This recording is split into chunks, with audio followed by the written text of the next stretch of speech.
好，再回到我們節目最後一節的討論呢，要討論什麼？帶觀眾朋友了解現在的 AI 哦，背後最重要離不開的一個基礎建設就是電力的布局哦，儼然成為現在2026年 AI 賽道上的一個終極的貨幣，誰都少不了它。除了軟體公司呢，他們現在要追求更強的算力啦，更聰明的大語言模型之外呢，美中兩強也不約而同加強了硬體的布局。布局在什麼？就是這個能源的基礎建設是下一個重點。我們來看這張比對圖啊，是一個2026年今年的展望。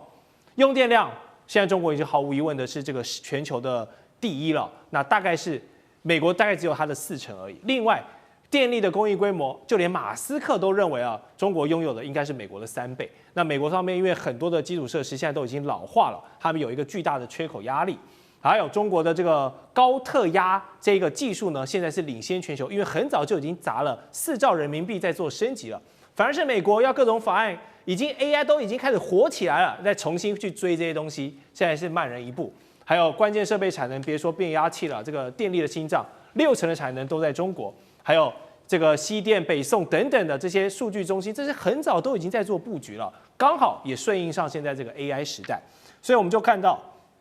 馬斯克就說了那一句話，他說沒有電的話呢 ，AI 會變成是一個昂貴的廢鐵。這句話非常殘酷地點出了2026年現在這些 AI 大咖們他們在做的一些布局，都顯示哦，你現在瘋狂的囤晶片，瘋狂的堆算力，去優化你的演算法，這些都不是最重要，重要的是你後面要有足夠的電力來做支持哦。好，中國去年2025的時候呢，它的電量已經是噴發到美國的2倍以上，並靠着這個特高壓的建設完成了西電北送，讓這個大西北的綠電哦可以精準的灌到東邊沿海的算力中心。反觀美國這邊呢，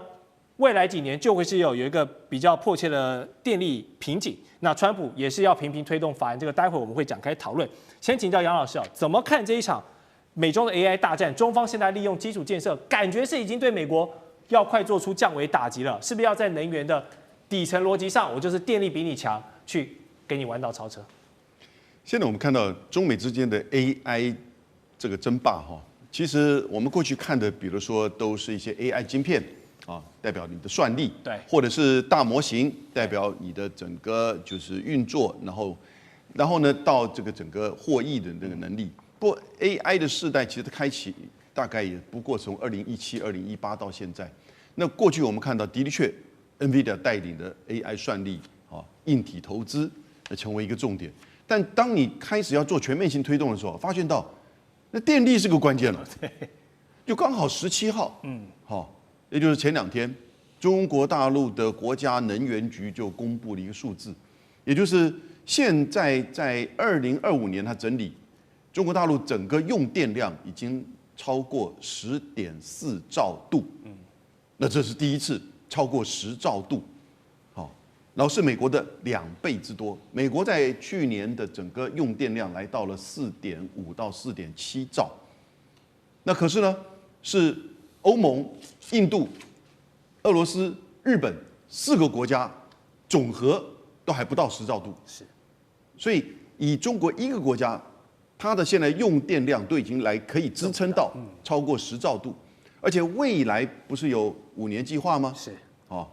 那這5年計劃從26年到30年，它預計要再投入4500億美元的基礎建設，去擴大電力各個層面。我們所知道特別有名的是在內蒙古的許多幾百座的，就是風力、太陽能的這種整個相關的設施。哦，那這些呢都會是將來中國在電力上的優勢。那他們現在預估中國大陸在2030年投資了450億之後，在現在的基礎上哈，已經領先人家那麼多。到了2030年，中國整個備用電力可以來到400吉兆，而是2030年整個 AI 產業所需要電力的3倍以上。那個時候大概只有需要到120吉兆。是，哦，就當然各國都分開了。所以也就是說，以基礎設施而言，在電力的層面，中國絕对是它的優勢，在支撐不管是各個產業、製造業，包含 AI 的資料中心。好，大家還記得去年的關稅大戰啊，這個中國一度被美國拎出來重點打擊，好像殺雞儆猴一樣，開出了各種不切實際的這個關稅數字。但是中國呢，靠着掌握全球製造業供應鏈的命根，還有最厲害的什麼壟斷稀土資源的優勢哦。硬是可以跟美國談判來個有來有回。好，尤其限制稀土出口這件事情，大家都看到現在它的威力有多大了，有目共睹。我們節目也討論非常多相關的話題。我們大膽假設一下，如果在之後 AI 時代電力完全變成一個大缺口的時候，中方握有的变压器變成了一個新的稀土，中國有沒有可能把這種新的電力供應鏈變成它制衡全球 AI 發展的一個戰略武器？這就很有意思嘍。電力加儲能，這都是中國的強項，變成一個組合拳，有沒有辦法開發成為繼稀土之後中國的第二個殺招？委員，其實不用把它想象成跟稀土那麼厲害了，它比大豆還厲害。中國不買大豆，美國就已經鴿子在那不能動了。這裡面的電力系統也分成幾塊。第一個在發電廠方面，發電廠又分成核能發電廠跟光電發電廠。那美國不跟中國大陸買光電板，跟誰買？哦，這是第一個就卡住了。第二個輸配電線，那輸配電線的這個過程裡面，中國大陸的特高壓是直流電。那直流電可以長途這個運售，美國沒有這一套技術，那要不要跟中國學？中國學都要只要買中國的直流電變交流電，交流電變直流電這一整套的变壓器。变压器還有從高壓变低压，低压变高壓的這種变压器。光這個变壓器，中國大概產量佔全世界應該快要80%吧。那小变壓器當然中國也有了哈。而小变壓器這個美國可以在東南亞掃貨沒有問題，但大型变壓器目前大概只有中國有。那這是变壓器方面。那变壓器啊，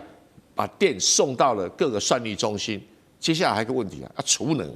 那儲能是一定鋰電池，對啊，因為這個電不會直接送到算力中心，先送到儲能設備，有點像我們大樓裡面哦，會把水先送到樓上的水箱，再下來。從來沒有人就直接把水接到家裡面來了，沒有這種事啊，哦。所以這個儲能設備就是那種屋頂水箱的功能。那儲能設備誰生產最多啊？中國大陸啊，鋰啊這些東西啊，電池啊，中國大陸生產最多。所以美國這方面的供應鏈啊，離不開中國大陸。那你說完全不跟中國大陸買，跟日本、韓國、東南亞買，可不可以？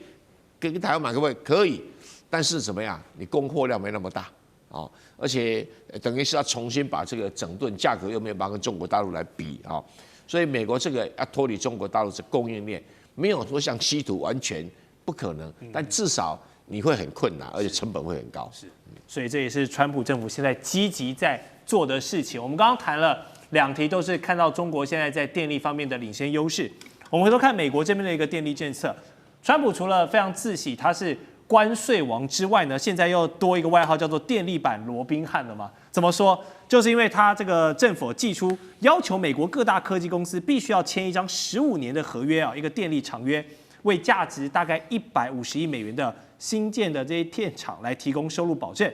這麼做的目的呢，就是不讓這個節攀高的電價去影響到美國老百姓的電力賬單嘛，這是掀起民怨最快的一個方式。那白宮發言人 Tyler Rogers 就說，為了確保美國的人民呢是擁有可靠且負擔得起的電力哦，這是我們川普總統最優先的政策之一，聽起來非常的高大上，有沒有？像是這個電力版劫富濟貧的俠盜羅賓漢，我去跟這些大公司要求他們多付一點，然後老百姓大家的電力不用漲價，安心那個其中選舉選我就對了，這種感覺哈，讓這個稀土巨頭們去承擔公共建設的成本來換取民意。所以艦長你怎麼看川普這一招？對美國不管是 AI 也好，還是電力的發展也好，你覺得是利還是是弊？我們來看哦，這個川普反正給自己很多的稱號，那其實都是我們要從另外一個角度來看啊。他現在要求這些電力大廠這樣做啊，因為現在所有的科技大廠呢都自己在找電啊。所以，我們台灣為什麼會有一種說法，就是台積電應該要自己建立發電廠的原因，也就是這個想法是從美國而來的。但是，美國這些科技大廠呢，現在利用這一種小型或者是稱之為微型的核電廠，這裡有一個人呢，比對出來，我們就可以看到說，其實這個可能只有大概4到5公尺的高度，然後它的範圍呢也不超過5公尺，可能就是一個貨櫃屋的感覺。對，它就是一個貨櫃屋啊。那其實呢，它可以提供這些科技大廠，無論是這些製造晶圓，或者是製造這一些就是晶片它所需要的這些足夠電力，而且它這裡面還有另外一種不同的一個儲能的設備啊。那它的發電的方式跟以前我們所看到這一種壓水式也完全不一樣，它的燃料棒呢，其實裡面都是這種小小圓圓的，那其實它的安全度是比較高的。那川普其實就是怕這些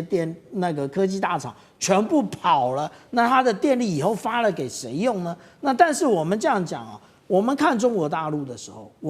中國大陸在默默發展的時候，其實我們都没有發現。我們看到現在這麼多的一個箭頭，也就是它的電力，我們剛剛講到的特高壓從新疆直接送到這一個